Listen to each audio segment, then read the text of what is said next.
Have heard there's a warning tonight for all Americans traveling internationally, obviously tied to the still developing situation in the Middle East. The State Department urging U.S. travelers to really be extra careful abroad.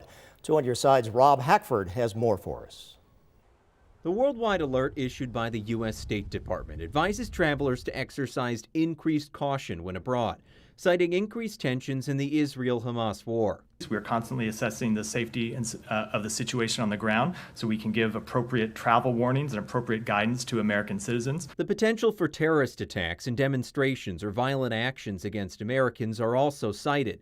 It's information that AAA Travel Plus manager Christine Randisi says is critical when people are trying to make an informed travel decision. You don't want to cancel your trip because you've been looking so forward to it, but you also don't want to put yourself or anyone you're traveling with in danger. So they're just looking for that second voice to give them any sort of advice that they may have.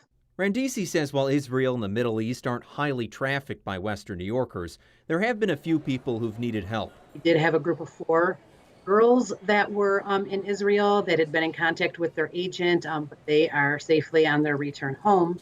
We have another set of 4 couples that are supposed to be going on a Holy Land cruise with Oceana, and they've removed certain stops that they were supposed to make, Israel being one of them, Jerusalem being another.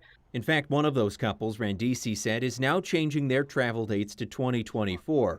Regardless of when you go abroad, however, but especially now.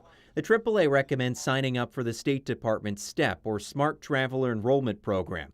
It notifies authorities of your location and things like where the nearest U.S. embassy or consulate may be. It just helps the client feel a little bit more comfortable for when they are overseas. If something were to happen, that they have somewhere to turn to. They have an idea of what they can do in an emergency situation. On your side, Rob Hackford, Channel 2 News.